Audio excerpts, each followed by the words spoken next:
BA भाग प्रथम वर्ष राजनीति विज्ञान प्रथम प्रश्न पत्र।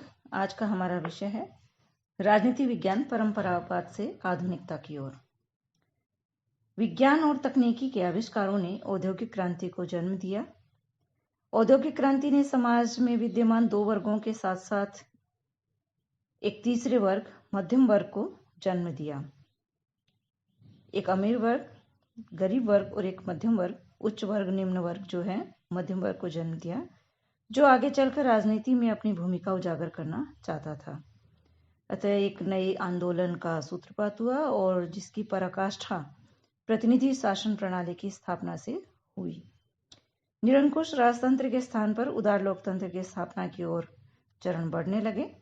इन्हीं दिनों पूंजीवाद का घिनौना रूप भी सामने आया और इसकी जगह नए किस्म की समाजवादी व्यवस्था का समर्थन किया जाने लगा। ऑगस्ट काम्टे जैसे फ्रेंच सिद्धांतवादी ने निश्चयवाद, पॉजिटिविज्म की नई दिशा दिखाई और सामाजिक व राजनीतिक सिद्धांत शास्त्रियों को यह सुझाव दिया कि वे राजनीति का अध्ययन वैज्ञानिक अर्थों में करें। निश्चयवादी यानी वैज्ञानिक अर्थों में करें। इन सब का यह परिणाम हुआ कि स्वप्नलोकीय अध्ययनों की जगह वर्तमान जगत की असफलताओं का कठोर रूप में यथार्थपरक विश्लेषण प्रस्तुत किया गया। 19वीं शताब्दी के अंतिम दशक और 20वीं शताब्दी के प्रथम दशक में परंपरागत राजनीति विज्ञान संस्थात्मक विधिवादी परंपरा को छोड़कर सामाजिक राजनीतिक जीवन के विषय में एक नई दृष्टि अपनाता है। इस नई दृष्टि के अनुसार हम समाज तथा सामाजिक समूहों को एक प्रक्रिया के रूप में देखते हैं। इस नई दृष्टि ने राजनीति के अध्येताओं को कानूनी, संवैधानिक, संस्थागत सत्ता के पीछे वास्तविक या यथार्थ शक्ति की खोज करने को प्रोत्साहित किया।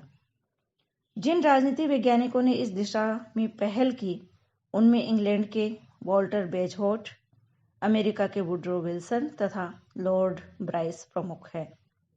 बेजहोट की कृति इंग्लिश कॉन्स्टिट्यूशन जो 1867 में प्रकाशित हुई, उसमें संस्थागत विधिवादी दृष्टिकोण के खिलाफ एक चुनौती रही है। संस्थागत विधिवादी दृष्टिकोण के अनुसार यह माना जाता था कि इंग्लैंड में राजा, कॉमन्स तथा लॉर्ड्स के बीच सर्वोच्च सत्ता समान रूप से विभाजित है। बेजोट के अनुसार यह इंग्लैंड के शासन विधान का कोरा साहित्यिक अध्ययन है। उन्होंने इस बात पर बल दिया कि संविधान के जीवित यथार्थ पर ध्यान दिया जाना चाहिए। उसके अनुसार राजा और लॉर्ड्स इंग्लैंड की राजनीतिक संरचना का सजावटी भाग है, जबकि राजनीतिक तंत्र की वास्तविक शक्ति कैबिनेट और कॉमन्स में निहित है, जिसकी शक्ति का स्रोत मध्यम वर्ग है। बेजोट ने कहा कि शक्ति की स्थिति खोजने के लिए सरकारी अंगों का तो अध्ययन करना ही चाहिए, पर शोधकर्ता को सरकार के ढांचे के बाहर उन सामाजिक शक्तियों और समूहों का भी अध्ययन करना चाहिए जो औपचारिक कानूनी ढांचे पर सफल प्रभाव डालते हैं।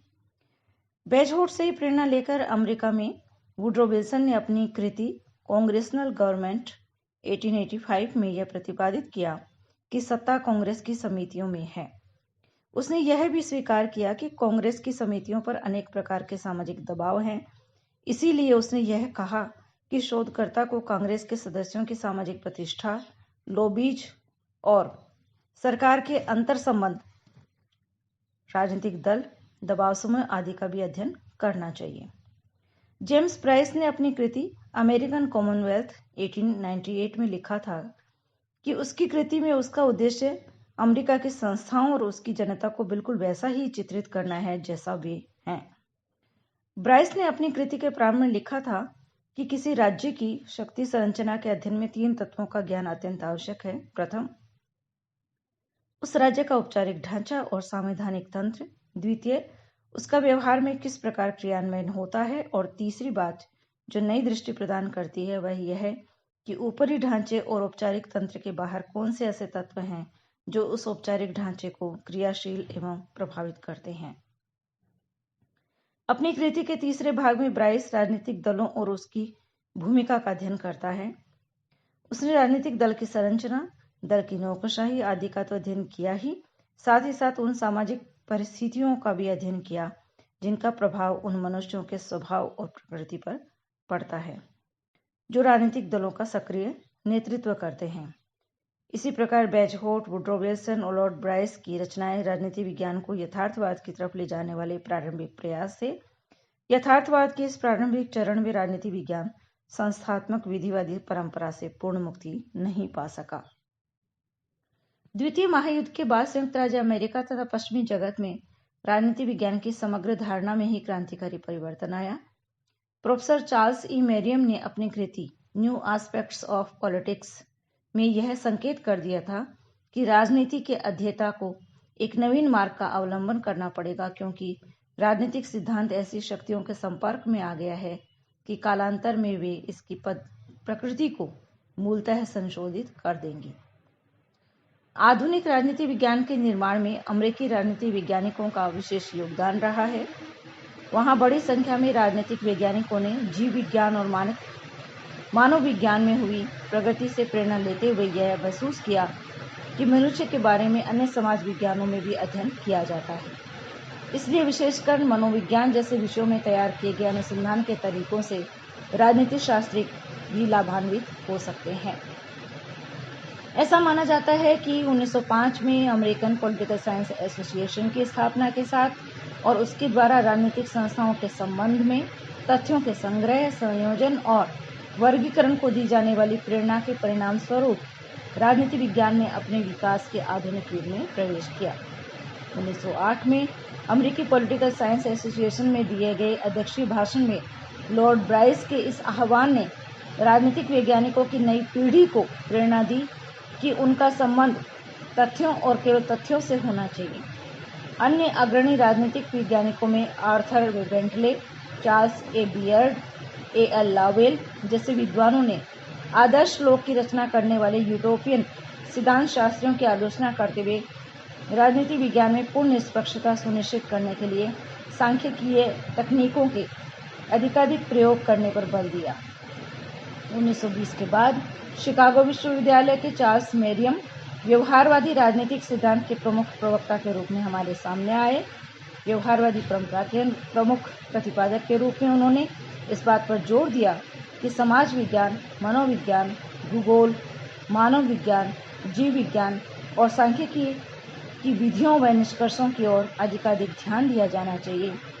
1925 में अमेरिकी पॉलिटिकल साइंस एसोसिएशन के सम्मेलन में अध्यक्षीय भाषण देते हुए उन्होंने इस बात पर बल दिया कि राजनीति विज्ञान के क्षेत्र में वैज्ञानिक तकनीक और वैज्ञानिक पद्धति का विकास किया जाना चाहिए।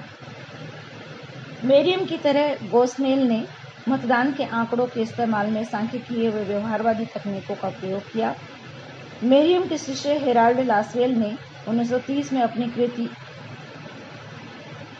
साइकोपैथोलॉजी एंड पॉलिटिक्स में राजनीति को फ्राइड के मनोविज्ञान के आधार वाक्यों से संबंधित किया।